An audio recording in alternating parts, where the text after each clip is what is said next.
Salut, c'est le Doc, j'espère que vous allez bien. Bienvenue pour la critique analyse du chapitre, le chapitre 848. Comme je vous avais dit dans le point doc, maintenant je vais essayer de refaire ce que je faisais il y a quelques temps, c'est-à-dire une première critique analyse globale et après une théorie vraiment liée par rapport à un élément déterminant de ce chapitre. Et je pense que Ichiro Oda a entendu mon souhait parce que là il nous a offert un truc absolument de malade. C'est tout simplement un putain de power-up de Brook et ça me fait, vous imaginez pas comment ça me fait plaisir parce que je n'aimais pas ce personnage et ça me faisait chier de ne pas aimer ce personnage. Et avec ça, franchement, on voyait dans les chapitres précédents du lourd peut-être arriver et là, franchement, c'était... Bref, on va parler de tout ça dans justement la deuxième vidéo. Dans cette vidéo, de quoi on va parler? On va surtout axer au niveau du traitement qu'il y a eu par rapport à Senji, le traitement par rapport à Pudding et aussi un petit peu la folie de Big Mom et bien sûr Luffy et Nami. Bref, plein de choses à dire parce que ce chapitre était absolument dingue. Bref, c'est parti pour la critique analyse du chapitre de la semaine, le chapitre 848, un chapitre rock'n'roll.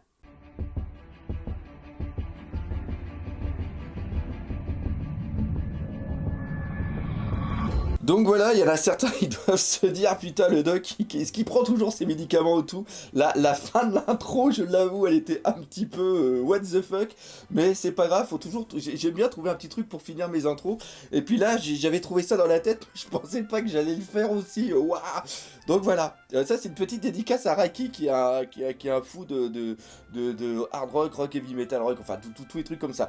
Bref, on va revenir dans le contexte, on va parler de ce chapitre parce que il y a Senji. Putain, mais garçon, qu'est-ce qui t'arrive? Vous avez dû le voir déjà dans mes réactions live de la semaine dernière aussi, ma critique analyse du chapitre de la semaine dernière. Mais putain, il devient quoi? Je l'ai traité de fiotte, je l'ai traité de tous les noms d'ailleurs dans les commentaires. Je me suis fait quand même assez insulter par rapport à ça. Mais merde, c'est vraiment ce que je ressens.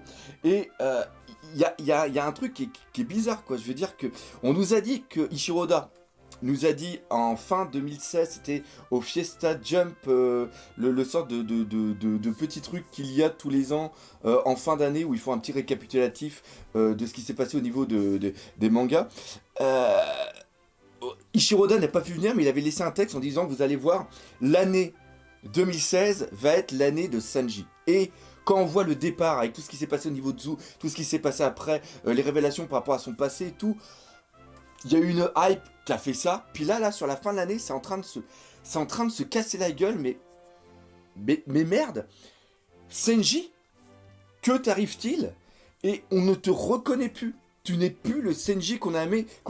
Tu n'es plus le Senji qui nous faisait rêver. Alors imaginez le même traitement au niveau de Zoro, il y a des suicides. C'est sûr et certain, il y a des suicides. Alors concrètement, qu'est-ce qu'on lui reproche? On lui reproche de ne pas avoir de couilles. C'est dit. C'est-à-dire que tel que ça a été montré, tel que ça a été amené, on s'attendait à jusqu'au combat contre Luffy, on s'attendait à ce que Senji ait quand même en tête un plan pour pouvoir s'évader, pour pouvoir être tranquille. Et là, les larmes de la fin du combat nous a pris le cœur, on avait encore une putain d'émotion pour lui. Et ce qui s'est passé comme ça a totalement été détruit quand on a vu le dialogue qu'il a eu avec Big Mom, c'est-à-dire arriver au point de presque supplier Big Mom en lui disant « Laissez partir mes amis vivants et je me marie avec Pudding ». Merde, c'est pas ça qu'on attendait. On attendait peut-être un mariage et après qu'il ait dans la tête « Ok, je vais me marier mais je vais quand même réussir à m'en sortir ».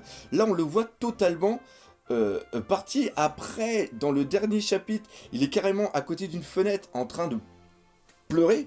Oui, il est bien en train de pleurer et on se dit non, c'est pas le Senji qui s'apitoie. Et là, dans ce chapitre, on est arrivé à une étape, là vous reconnaissez la référence, qui est au-delà des étoiles. C'est bien plus au-delà du soleil, c'est au-delà des étoiles, c'est à l'infini, la détresse du mec et le traitement, il est incroyable. C'est-à-dire que là, il se dit, ouais maintenant tout compte fait, Big Mom m'a dit que c'était bon, ils vont les libérer, donc maintenant, moi je vais juste me concentrer sur Pudding. Pudding maintenant c'est mon rayon de soleil, et puis les autres, bah de toute façon ils vont quand même être heureux sans moi, ça me fait du mal de les quitter, mais c'est pas grave, toutes les aventures qu'on a passées ensemble, tout ce qu'on a vécu, c'est pas grave, maintenant je vais être avec Pudding.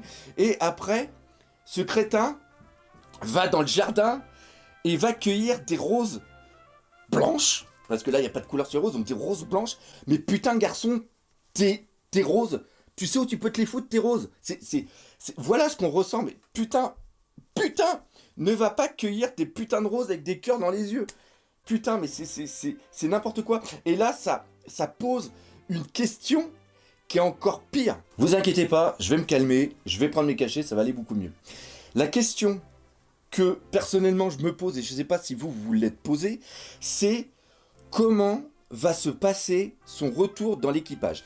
Il est absolument inconcevable que Sanji ne rejoigne pas l'équipage. Il va se passer quelque chose, on ne sait pas quoi, et donc, si j'ai ma petite idée, mais on va en parler tout à l'heure, pour que Sanji revienne dans l'équipage, et avec tout ce qu'il a fait, le fait qu'il ait supplié, le fait que c'était une grosse merde, comment il va pouvoir avoir la tête haute en revenant vers ses Nakamas. C'est-à-dire que là, dans sa tête, il ne veut plus en faire partie, et se dit, tant mieux, ils vont être vivants, ils vont être sans moi, et tout ça. Donc il a abandonné cette idée. Mais comme je l'ai dit, Sanji va rejoindre l'équipage par rapport à quelque chose qui va se passer, et comment il peut encore les regarder la tête haute alors qu'il a baissé les draps, alors qu'il a baissé les bras et qu'il s'est laissé porter par son destin. Nami peut l'accepter, Robin, Chopper, Usopp aussi, mais putain Zoro, quand il va apprendre ça, Zoro, il va pas pouvoir regarder Zoro droit dans les yeux. C'est absolument impossible. Sanji, c'est qu'une putain de raclure de chiottes, de trolls, de conneries de merde. C'est ça. Il est devenu ça et il ne peut plus dignement regarder les autres. Et là, je me demande si, justement, c'est pas un effet voulu par Ichiro Oda. C'est-à-dire que Ichiro Oda, à travers tout le traitement qu'il a mis en place par rapport à Sanji, il veut qu'on ressente ce que l'on est en train de ressentir pour Sanji. Ça, il est vachement doué, il l'a déjà utilisé plein de fois, ça a été exactement le cas au niveau d'Enesobi par rapport à Robin, il y a plein de choses qui ont été mises en place. Ichiro Oda est vraiment doué pour nous faire ressentir les choses. Et donc là, à travers ça, il nous montre une évolution réelle et normale de Sanji. C'est-à-dire que face à la maladie et face à un deuil, l'humain, normalement constitué, qui a un cœur, réagit toujours à peu près de la même façon. C'est-à-dire que au début, il y a le déni. On n'accepte pas la chose.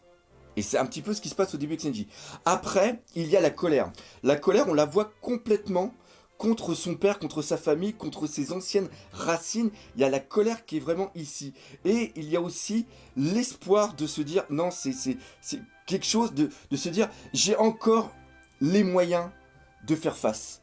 Sauf que après cette sensation, on arrive vraiment dans le bas du gouffre où là, c'est la détresse. C'est la détresse qui domine en se disant non, je ne peux rien faire. Et là, on est on se laisse vraiment emporter. C'est-à-dire que là, on va arriver dans une sorte de résignation, c'est-à-dire une acceptation de son destin. Et après, on va essayer de trouver les façons de remonter la pente, d'accepter ce tsunami, cette vague de tristesse qui nous arrive dans la gueule. Et là, lui, Sanji, il réagit comme ça en essayant de marchander et en essayant de se persuader concrètement qu'il sera plus heureux. C'est-à-dire que la situation qu'il est actuellement, et c'est la situation la plus bénéfique qui peut lui arriver. C'est-à-dire que le fait qu'il quitte les Mugiwara, et ben il n'a plus à s'en faire pour eux et ils vont vivre tranquilles sans avoir ces problèmes, et il trouve une autre bouée de sauvetage à travers Pudding. C'est-à-dire que maintenant, tout son amour, toute l'amitié qu'il pouvait mettre envers ses Nakama, il faut qu'il le donne quelque part. Il faut qu'il ait cette bouée qui lui permet justement de sortir la tête de haut par rapport à l'atrocité du destin qui est en train de lui frapper à la gueule. Et ce destin, ce truc, c'est Pudding. Et c'est ça qui est en train de nous faire voir Ichiro Oda. C'est-à-dire que Ichiro Oda est en train de nous faire voir que Sanji est dans l'obscurité et le seul phare qui lui permet de trouver la sortie, c'est Pudding. Et là, il est en train de mettre en place Pudding comme un élément important, et sauf que Pudding sera sûrement l'élément de la résurrection de Sanji. Et justement, là, on va parler de Pudding. Remarquez bien, dans le chapitre, à aucun moment, on ne voit Nitro Jello, c'est-à-dire le petit truc qui est à côté. Ça, c'est une sorte de gelée avec une âme de Big Mom à l'intérieur. Donc, ça peut être en un sens un petit peu l'espion pour Big Mom. Et remarquez bien, on ne le voit à aucun moment. C'est-à-dire qu'à travers ça, Ichiro Oda nous montre que la pudding qu'on est en train de voir, et j'espère ne pas me planter, sinon je vais avoir l'air d'un con dans quelques chapitres, c'est la véritable pudding. Après, il y a un autre élément qui est important, c'est-à-dire qu'il y a des flashbacks qui sont mis en place, et les flashbacks sont par rapport à Lola. Lola est la personne qui a décidé de défier l'autorité de Big Mom, de défier le mariage imposé et de choisir elle-même le mari qu'elle va aimer. Ça, c'est vraiment très important. Et là, il y a un autre élément qui est important, c'est que on voit Big Mom dire à Pudding, et ça, c'est en suivant d'autres traductions que celle qui a été faite par la Magic Fight Team, désolé les gars, c'est-à-dire que Big Mom dit par 2 fois à Pudding, elle lui dit, si tu suis tout ce que je te dis, ta vie sera nickel. Donc, en gros, suis mes ordres et te pose pas de questions. Et après, elle le regarde et elle lui dit, t'es... Alors, dans la traduction Magic Fight Team, c'est t'es une jolie poupée. Un truc comme ça. Et là, ce serait plus dans le genre poupée, mais sort mannequin, le truc qu'on manipule. C'est-à-dire que tu es un très bel objet pour atteindre les buts que je me suis fixés. Et donc, Pudding a parfaitement conscience de l'état d'objet qu'elle représente par rapport à sa mère, et à travers ça, elle a toujours en tête l'esprit qu'il y a une de ses filles, à Big Mom, qui a réussi à aller au-delà. Et on peut voir à travers ça que sûrement Pudding veut aller contre la volonté de sa mère. Et là, je dis que il y a une très belle opposition entre Senji et Pudding, c'est-à-dire que Senji se laisse aller par le destin, alors que elle, Pudding, veut carrément aller à l'encontre de son destin et aller à l'encontre de l'autorité de sa mère, alors que Senji, lui, suivait le destin en suivant l'autorité de Big Mom. Et ça, c'est beau. Et là, maintenant, vous devez vous poser la question, comment Pudding va atteindre ça? Tout le monde a laissé dans les commentaires que, vu qu'elle dit adieu, qu'elle pleure, et vu le regard qu'il y a de Nami et aussi de Luffy, qu'elle va sûrement se suicider. Si elle se suicide, il n'y a plus personne pour le mariage et donc Senji est libéré. L'autre chose aussi que beaucoup ont dit, c'est qu'elle pourrait s'enfuir. Pouvoir s'enfuir, c'est impossible, car elle est trop surveillée et il est absolument impossible pour elle de pouvoir... En plus, avec ce qui s'est passé avec Lola, donc Big Mom maintenant doit être sur ses gardes en disant faut pas qu'il y en ait une deuxième qui fasse un petit dans le dos. Donc, elle est super surveillée. Maintenant, qu'est-ce qui va se passer? Comme je l'ai dit, le suicide, je le pense pas. Ichiro Oda ne va pas faire mourir Pudding. Non, c'est par rapport à la narration, par rapport... On est encore dans un truc de shonen, même s'il y a déjà eu des morts, comme par exemple Ace et aussi Corazon, et bien sûr Barbe Blanche. La mort de Pudding serait trop cruelle pour ce type de shonen. On va dire ça comme ça. Cependant, vu le regard affolé de Nami et Luffy, c'est quelque chose qui va se passer durant le mariage. On voit dans le flashback que Lola dit « T'inquiète pas, de toute façon, on est ses enfants à Big Mom, donc on fait partie de la même famille, elle peut pas nous tuer. » Sauf que là, on l'a vu la semaine dernière, et c'est là où le dialogue entre Big Mom et Luffy et Nami prend toute son importance, outre le fait de dire que Lola, on pensait qu'elle allait s'en sortir saine et sauve, mais non, qu'en réalité, elle veut la tuer. C'est-à-dire que, dans le creux de l'oreille, sûrement que Pudding a dit « Je vais refuser le mariage devant l'autel. » Et en sachant ça, Nami et Luffy savent que Pudding va mourir. Et c'est pour ça qu'ils sont attristés. Et elle... Au fond d'elle, il y a aussi une petite partie d'elle qui sait qu'en disant non, elle va mourir, ou même si elle ne meurt pas, elle va être enfermée dans un cachot et elle va plus jamais voir la lumière du jour. Et c'est pour ça qu'en un sens, elle dit le adieu. C'est une sorte de suicide, on peut être d'accord. Mais ce n'est pas un suicide en tant que c'est un geste qu'elle se fait en sautant la vie, en se coupant les veines, en bouffant, en se pendant, en bouffant des médicaments ou quoi que ce soit, ou en ingurgitant plein de gâteaux. Mais c'est plus une défiance de Big Mom qui va peut-être conduire à sa mort. Et le fait de s'opposer à sa mère en plein mariage avec Senji à côté, ça sera sûrement l'électrochoc qui va faire devenir, ou plutôt redevenir à Senji, le Senji qu'on adore. Car c'est là que, si ça se passe, encore une fois, ce n'est seulement qu'une extrapolation de ma part, mais tel que je vois la narration, c'est comme ça que j'imagine le futur, c'est-à-dire que Pudding devient le phare de Sanji, donc sa seule raison de vivre, et là, au moment de dire, de dire le oui devant l'hôtel, Pudding va dire non, Big Mom va rentrer dans une colère complètement folle et va vouloir taper sa fille ou faire quoi que ce soit, et là, Sanji va dire non, vous ne tapez pas Pudding, Pudding maintenant, même si elle n'a pas encore dit oui, Pudding c'est ma femme, c'est ma raison de vivre maintenant, et aucune personne ne peut taper une femme, c'est un truc que j'ai appris, et c'est encore plus par rapport à Pudding, donc je vais tous vous latter la bouche, je vais tous vous descendre en flammes, vous allez tous crever, et là on arrive sur quelque chose d'absolument génial, c'est-à-dire que par rapport à ça, on a un renouveau de Senji, et surtout un truc que l'on va adorer, et une belle image. C'est-à-dire que s'il fait ça et s'il arrive à s'en sortir, quand il va retrouver les Mugiwara ou quoi que ce soit, il va pouvoir venir avec la tête haute. Voilà, c'est là où on arrive. Et encore une fois, c'est un truc que je pense presque possible par rapport à Shiroda, parce qu'il nous fait détester tellement Senji que s'il fait ça comme ça serait tellement magique, ça serait tellement beau que toute la haine qu'on aurait envers lui va se dissiper et on aura honte d'avoir pensé autant d'atrocités sur lui. Donc voilà, encore une fois, Ichiro Oda aime bien jouer sur la narration, aime bien jouer sur les sentiments, et si ça se passait comme ça serait tellement magnifique, et on pourrait le dire, le doc, c'est l'oracle de One Piece. J'ai complètement foiré ma blague, Et pendant ce temps-là, on a Pedro et Brook qui commencent à faire des trucs absolument hallucinants. C'est tout simplement la copie des Road Poneglyph, et là c'est vraiment très très bon, parce que je ne sais pas si vous l'avez remarqué, mais dans le dos, oui non pas le mien, même si je suis en train de faire mon dos, c'est pas dans mon doigt moi, dans le dos de Brooks, vous voyez une sorte de gros ruban de papier, donc il a bien l'intention de faire une copie par rapport à un papier spécial sur les Road Poneglyph, et à partir de là, on a eu Pedro qui a fait une diversion.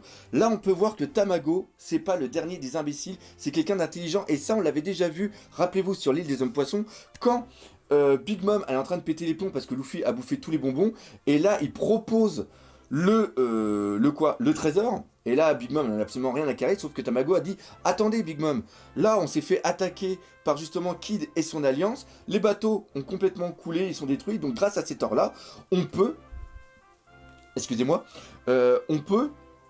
se refaire une partie de la flotte. Donc on voit déjà que Tamago a quand même une analyse des choses qui est quand même assez grande. Pareil, quand il est en train de parler au moment où Pudding a choisi sa robe, lui il est au courant que justement il avait déjà vu Pedro, il était au courant qu'il y avait aussi Soul King, Soul King, maintenant je vais l'appeler comme ça, il y avait Brook avec lui, donc il a quand même quelque chose d'assez large. Et là il sait que si Pedro est venu pour les attirer quelque part, c'est obligatoirement qu'il y a quelqu'un d'autre. Et il a prévenu Smoothie, et malgré le fait qu'il l'ait prévenu, eh ben, c'est quand même fait avoir, parce que Brook maintenant est à l'intérieur de la salle au trésor, et elle se retrouve carrément de l'autre côté. Et on voit aussi qu'elle parle avec respect à Tamago.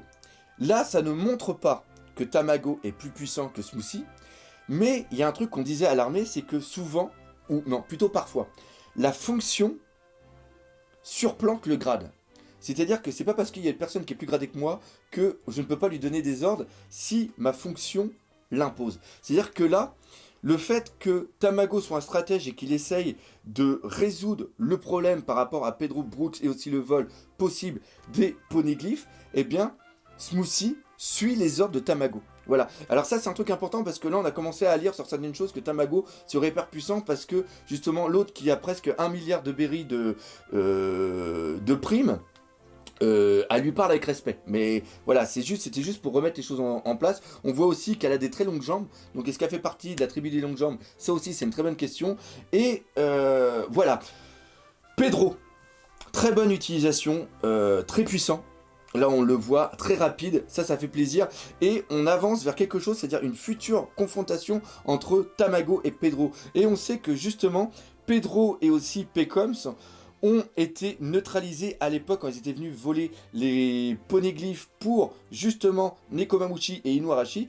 Ils ont été pris par Tamago, Et Tamago s'est lié d'amitié avec Pedro et a décidé de laisser partir Pecoms, autant pour moi, et a décidé de justement laisser partir le reste de l'équipage de Pecoms. Et là, on peut voir justement dans le futur combat entre Pedro et Tamago une possible libération de Pecoms par rapport à l'équipage de Big Mom. Alors certains vont dire, et le doc, tu as oublié de parler de la chose la plus importante, c'est tout simplement le traitement de Brook. Et je vous dirais, oui, vous avez raison, mais comme je vous l'ai dit en intro, maintenant je veux faire les critiques analyses en 2 parties, avec une deuxième partie théorie. Et quoi de mieux que de faire une petite théorie sur les futures évolutions de Brook. De toute façon, la vidéo doit être quelque part par là, donc on se dit à tout de suite, mes Nakama, allez hop, c'est parti.